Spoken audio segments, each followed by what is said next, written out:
My pleasure. Hello, everyone. Yossi Kaplan here, your friendly Toronto and Costa Rica realtor. And today I'm very excited to have David Comfort from Rise, Costa Rica with me. Hi, David.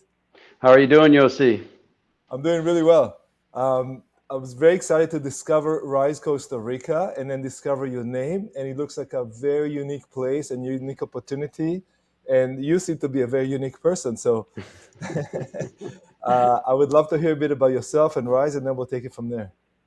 Yeah, my pleasure. So I have had a rather interesting journey through life to end up where it I actually started, and that'll be more clear in a moment. But um, so my background is in finance. I worked on Wall Street for years and real estate development in New York City.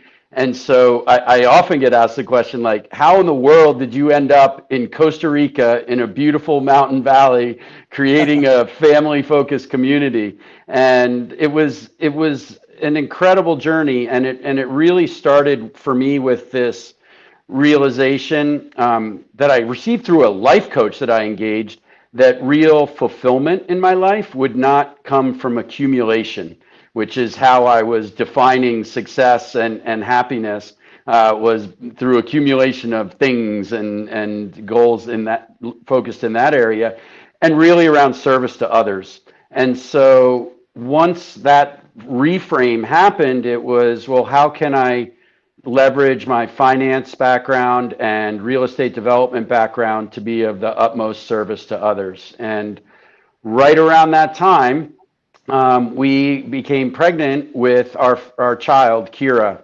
And simultaneously, this was like 2014. There was the freelancer movement was taking off in the United States, and you could see people starting to move geographically within the United States to optimize their quality of life. And it Right. just felt like the natural extension of that eventually, I wouldn't know exactly when, is that people would move around the world to optimize their quality of life, because remote work was now something that was taking hold. I did not have a worldwide pandemic in my business plan to make that crystal clear to everybody that they could work from home.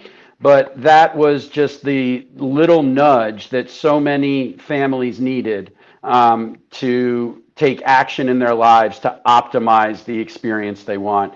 And so we are a family focused community because that is what I'm passionate about. And that's where we've placed our attention and focus here in Costa Rica. Amazing. When did you get to I mean, you must have been to Costa Rica before you purchased the land, right?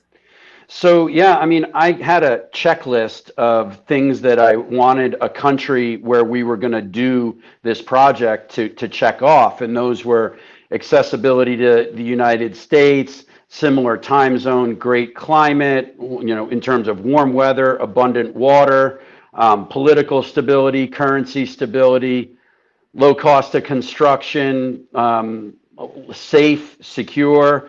And so Costa Rica seemed to check off the most boxes. And I, in fact, had not been to Costa Rica before that search began. And then it became very obvious to me that Costa Rica was the destination that would fulfill all of those goals. And so then it became a question of where in Costa Rica. And initially, I was focused on the coast because just naturally, you think of Costa Rica, you think of the coast.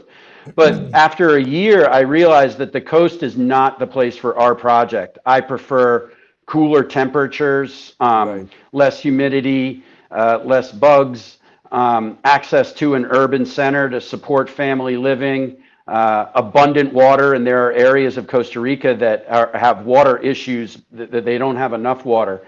And I wanted to be near the ocean, but it wasn't a requirement to be on it. And so we're an hour Right. away in this beautiful mountain valley called Perez Zeledon. And how large is Rise? So the property itself is 800 acres, and it's located at just this perfect altitude where you do not need heat and you do not need air conditioning. And Right. so, which just helps to lower your cost of construction. saves energy wise as well.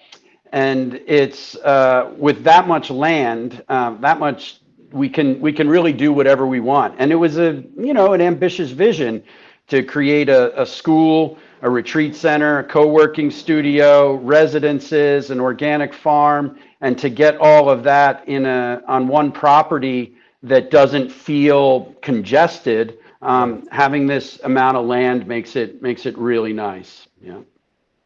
And you purchased that land in 2014 or We after? purchased it in 2016. So I identified it in 2015, and then we did a lot of work and due diligence. The former owner of this property has become an amazing friend and advocate for us in a new country. And that's important when you're going into a new country to develop, is to have people who can help guide you, Yeah. both in terms of design professionals and things like that, but also politically and legally and all of the things that you need to put in place so that Right. you have a smooth operation and so that you can offer an investment opportunity and a lifestyle opportunity for folks that feel safe and secure and very clear to them. Right. Yeah. And as two real estate guys talking, two finance majors talking, arts and finance. I think you too. Yeah. How did you find working with municipalities in Costa Rica, zoning permits? Like, was it an easy process? Now you're building, obviously. Yeah. Like, I think that's a major pain point for people that come to Costa Rica. They're very scared. Maybe not scared is the right word, but concerned. Yeah. Uh, would it be an easy process for them? Yeah, and rightfully so. And one of the beauties about and reasons for doing this project in Costa Rica is if you tried to get a property in the United States zoned for a school, as a farm, as a commercial operation, as residences, you'd never have it. You'd be in a battle with the local municipality for years, and they would just never allow that.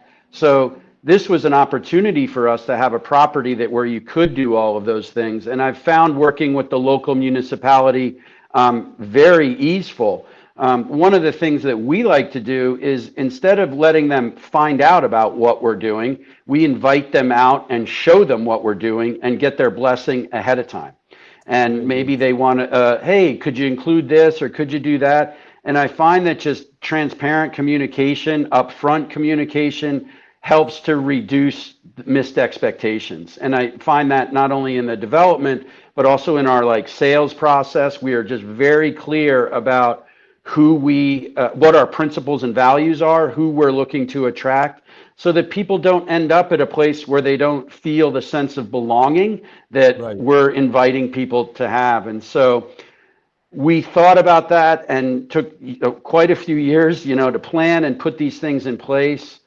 And then we put in what is called our design and construction services program to actually assist people in what you were just referencing, the building, the materialization of Yes. their home Yes. here in Costa Rica.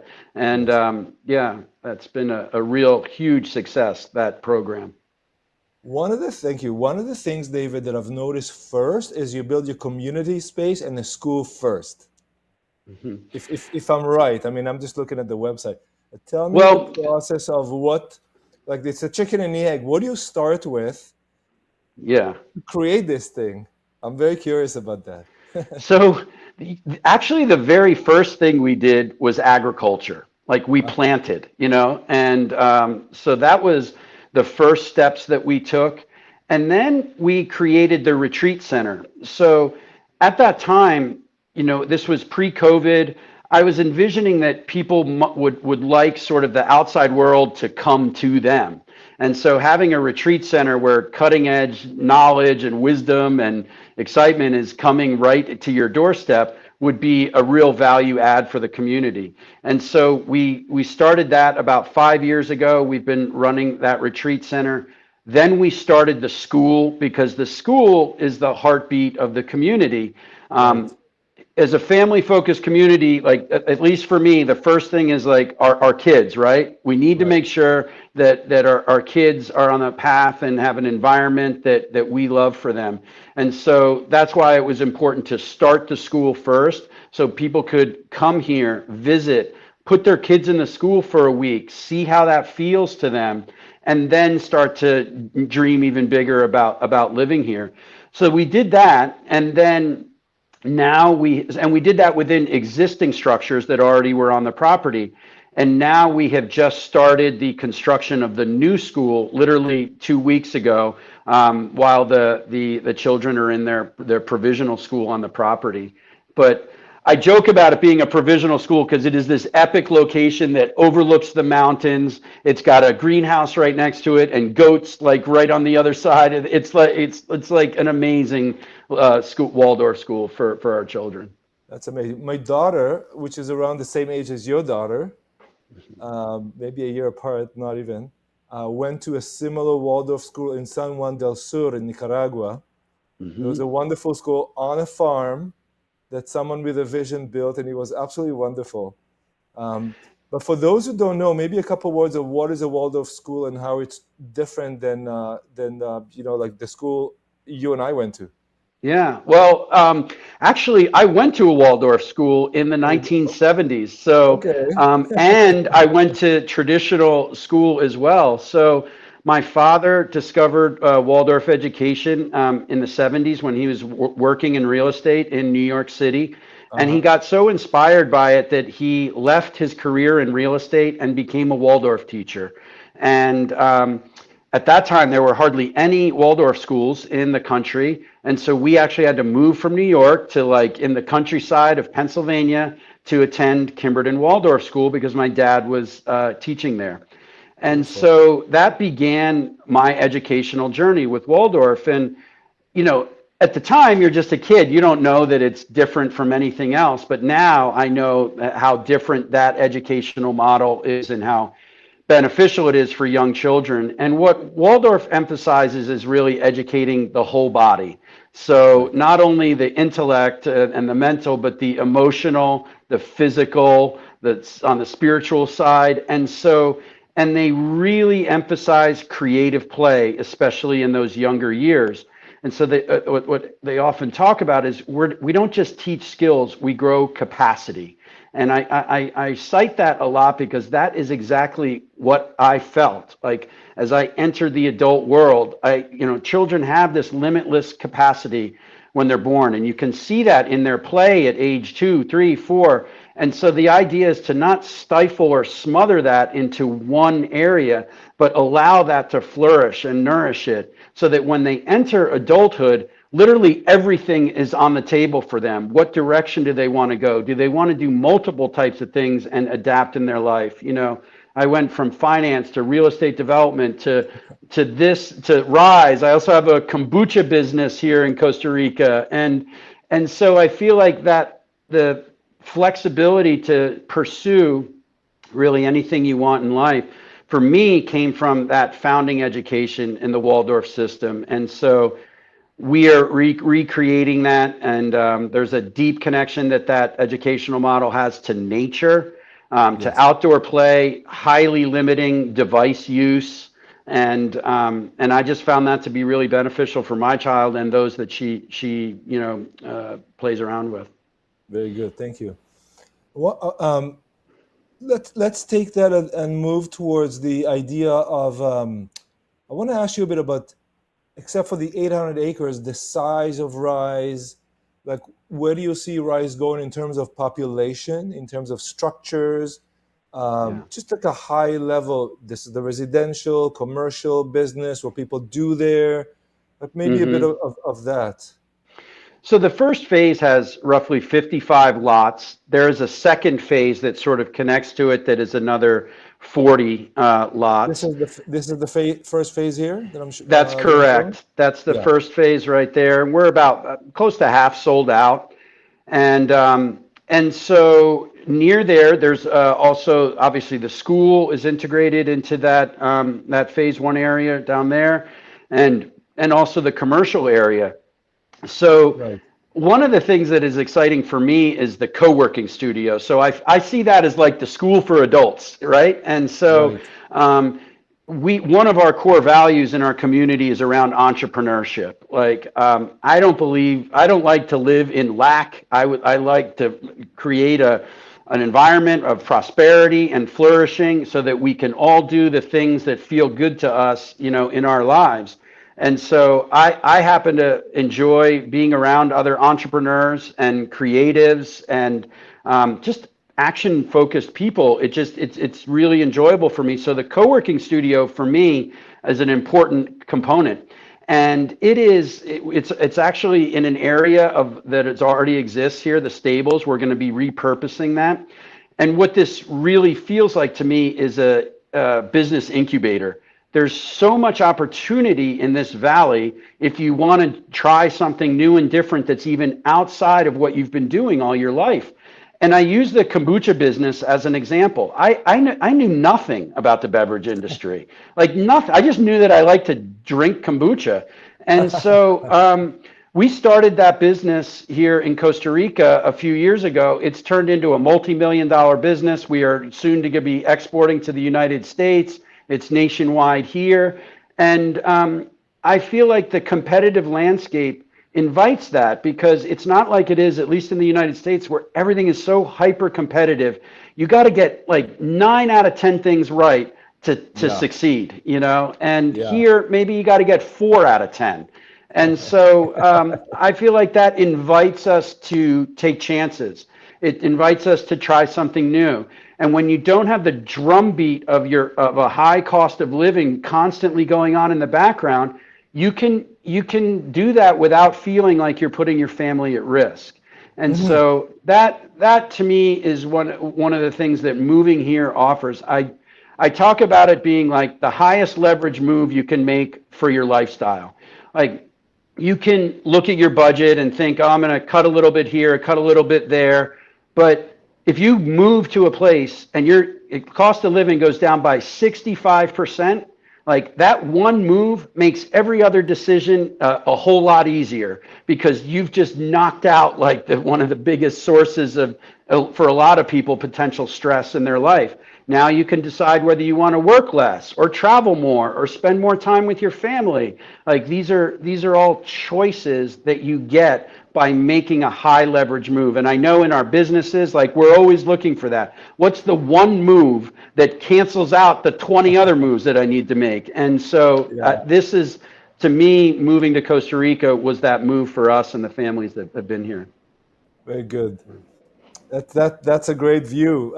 When your costs are lower, you can afford more daring steps and maybe get closer to your dream and not risk it all. Like I can, and obviously, the boat, it goes from here to there, but there's a lot of mistakes, trials, and tribulations in life, and that what lower cost of operation allows you is to get. Because you know what, you're gonna hit these problems. Like I have projects I thought it's gonna take me 6 months, and I'm on my third year, and like finally birthing, and like, oh my god, it took me like 1,000 hours instead of the 100 I thought Yeah, because of this. So that's right. great. But you Very got to cool. enjoy this. Like Yeah. that's the thing. But like if you're not, if that just feels like work and you're not enjoying it, like you'll just be on ever trying to reach these goals and That's true. versus enjoying the present. Yeah, yeah. Hmm. Let's talk a bit about real estate because I think that's what everyone wants to know. Let me see if I can figure out how to bring that that map back. But talk to me about the. Oh, here's one. Where's David? 1 second. I'll resort everyone here. Hmm. Oh, oh. All right. So, David, talk to me about a bit about the real estate. For more from like like someone who wants to come and live, but obviously is also an investor. Hmm. How does it work? Anything you want to share about investing? Hmm. And maybe it's not. I'm not sure, but maybe there's other ways to invest than to just buy the lot. Yeah, so we actually have a unique structure that we put in place for this project, and most real estate that you purchase, in at least in the U.S. and is fee simple title. And in order for us to do what we wanted to do, we could not use the fee simple title real estate model. And why is that? Because it was important to us to have a community that you could completely control access in and out of the community. And we also wanted to be able to control the size of the lots. In our area, the minimum lot size was 2.2 acres for a fee simple title. And so if you did that, the lots would end up being $500,000 or more, and we'd be Okay, one, pricing out the very audience we're looking to attract. 1 second. Let's define for our audience what fee simple title is, in case they don't know. So that is the most common form that, when you get a deed, when you buy a property, there's a deed that transfers title to you and you own that property.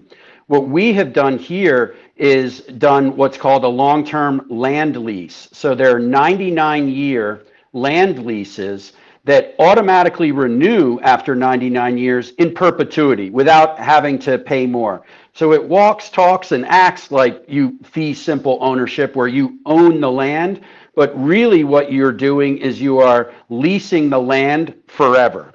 And so that structure not only allowed us to have gated access, because if with fee simple, the roads that you see we've put in through the community, those would have had to be public.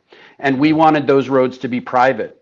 And so, like I said, this also gave us the ability to control the size of the lot, lower real estate taxes, lower transfer taxes, lower electricity bills. It had all kinds of benefits. And this is a model that, I thought of because it's occasionally used in New York City real estate and definitely in like London, where they're long-term land leases instead of the fee simple sales.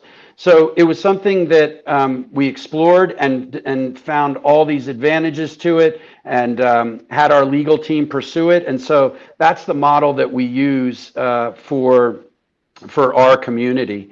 And it's been a really great setup. There's other advantages as well in terms of there's savings on infrastructure costs, and we can then just pass those savings right down to the buyers, so they get more value for their dollar. It is very easy to purchase real estate, or in this case, to lease real estate for long term in Costa Rica. It's not hard at all, and it's easy to transfer it down to your younger generation for estate planning purposes, or to sell. It's not a challenge here at all. Okay, great. And I'm going to jog. Another thing that I really liked is, let me share this tab. So this is again the map of, I guess that's your phase one, right? Yep. Okay.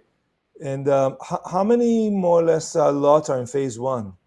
Roughly 55 lots in phase one, and they average about a little over an acre. An acre, okay. And so when people there's some sort of an interview process, right, to make sure there's a good fit, and they don't have to be family, right? They could be a single person working as well. That's correct. So we sell ourselves as a family-focused community because I just would like people to know that from a decision-making and governance standpoint, that is the lens that we will be looking at it from. But multi-generational communities are the best, and we do have buyers that have no children that have joined the community. I just want it, like, some people come to Costa Rica to retire and just have like peace and quiet and their own place in the mountains. And, we have children around, so there's not necessarily that sort of peace and quiet all the time. And I just wanted that to be upfront and clear. And you mentioned sort of how do we navigate that process? And every resident has at least one meeting with me. And the most important thing that comes out of that is me to communicate like my values and the community's values, and to make sure that all of this stuff is known in advance, so there's less chance that there's missed expectations. I think we all know that missed expectations leads to like the mother of all disappointment, regret, lawsuits, tension. And so the more that we can accurately communicate and let everybody know they can orient themselves around that. We are not for everybody. Like we clearly state our values so that Yeah. if those are not values that are important to you, that you can make the wise decision to say, you know what, this isn't the right community for me. I've often said we're not going to exclude, we're going to attract, and we do that by very clearly communicating our values. It's good that I grew up in Israel where the small farming communities, and they're not all farm. A lot of them are, high tech guys in Israel. A lot of them are engineers. A lot of people don't have kids now. But when they live on these communities, there's some kind of a committee, and you have to pass an interview or two with the committee. And I think and what they do it because the land is private, they can do it, right? Because the land is private. And then what happens is they try to create a community that the social structure will work together as best as possible. So I see this, and I Hmm. want to I want to bring your attention now to the designs. I really like the idea, if I understand it correctly, that you can pick a lot and you can pick a design. Is that correct? That's correct. So How does it work? So this goes back to that design and construction services program. So, we're appealing to families, but even families can feel anxious about building in Costa Rica or any other foreign country. And so I asked myself, what can we do to maximally support people in this process so that they don't have to feel the anxiety or stress of that? And so what we did is we contacted four different architectural firms. And we said, we would like you to create at least 3 designs for our community. And we chose different architects with different architectural styles. And so they created these models that you can all see on the website there. And so one of the paths that you can take is where you choose your lot, you choose your house, and you go into what is called the RISE standard program. We help you in your final design decisions with the architect. So maybe you want to tweak a few things here or there.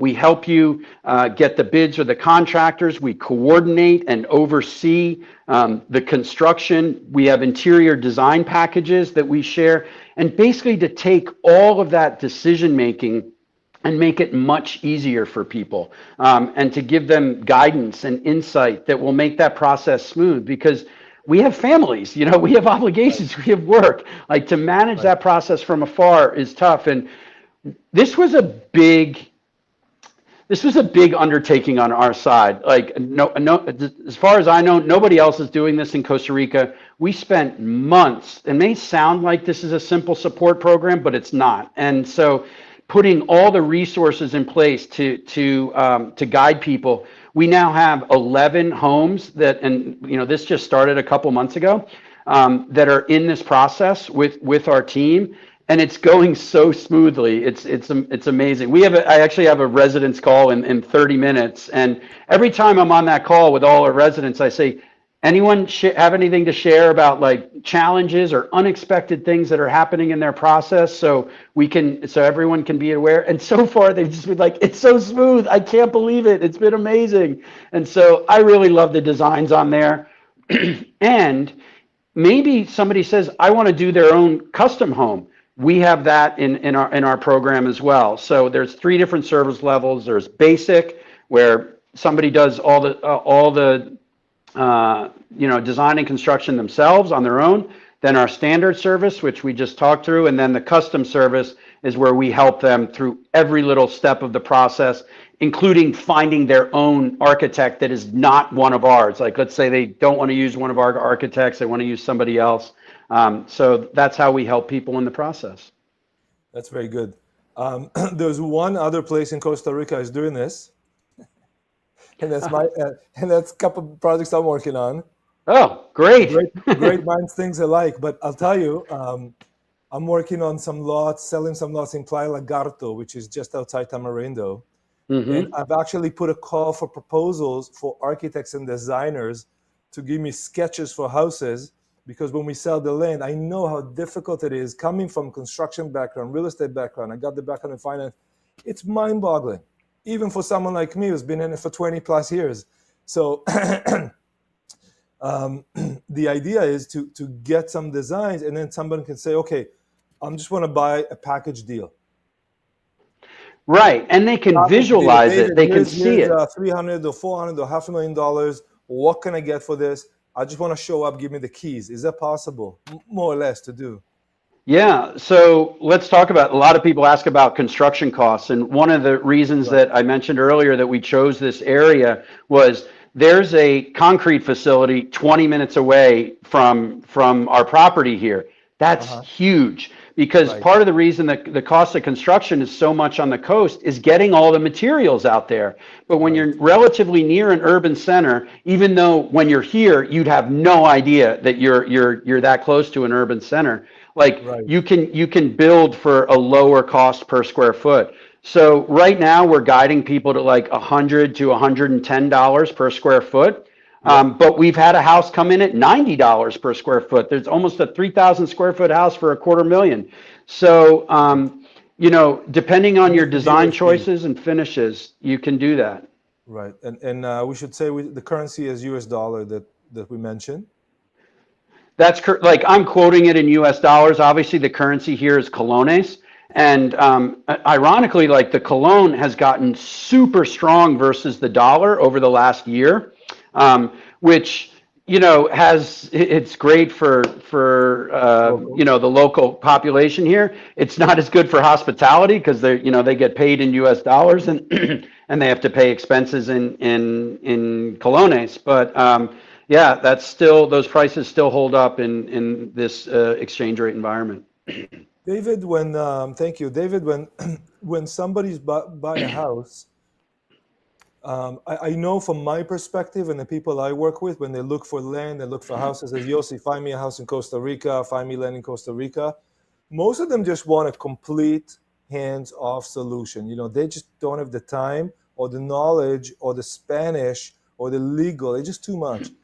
When you say, and I'm just asking questions that I was asked and pass them to you. Yep. Um, when you say it's you say $110, $120 foot, does that include the trimming? Does that include the appliances? Does that include the windows? Does it include like complete finished house, maybe without the furniture? But Yeah. like in Canada, when you buy a condo or a house, you'll get everything but the furniture. Like, the fridge is going to be there, everything's going to be installed and in warranty, everything. So that does not include the furniture. We have interior design packages so that and where you source those stuff in Uh-huh. country, to priced out for people. But that's really the hard construction. It does include the windows and doors. Like it doesn't include appliances, Does not. but it does not include appliances. So you get a But shell. yeah, well, I mean, you have the kitchen done, The kitchen but bathrooms are included. yeah, yep. Yeah. And It's important to know because some places in the world, you have to bring your own toilet. right. True. No, you don't have to do that here. And there's a place called Golfito that's about 3 hours south of where we are. That's a tax-free zone. So you can go down there and you can buy KitchenAid or GE Profile or LG or Samsung. Like you can get good appliances here if you want. And another, if you have or want really high-end stuff, you could import them yourselves if you'd like. Sure. So give me an idea. Here's a gorgeous house. It's called the Colibri. It's Mm-hmm. 225 square meter, about 2,400 square feet. Mm-hmm. What are we looking? It's a gorgeous house. It's very California-like, actually. Mm-hmm. There are a lot of nice So touches of modern and Bauhaus. But tell me in terms of numbers, what can someone expect to pay for land and house like this, and how long would it take to deliver? So our lots range in price from roughly $130,000 to around $220,000. That depends on size. That depends on topography, view, that kind of thing.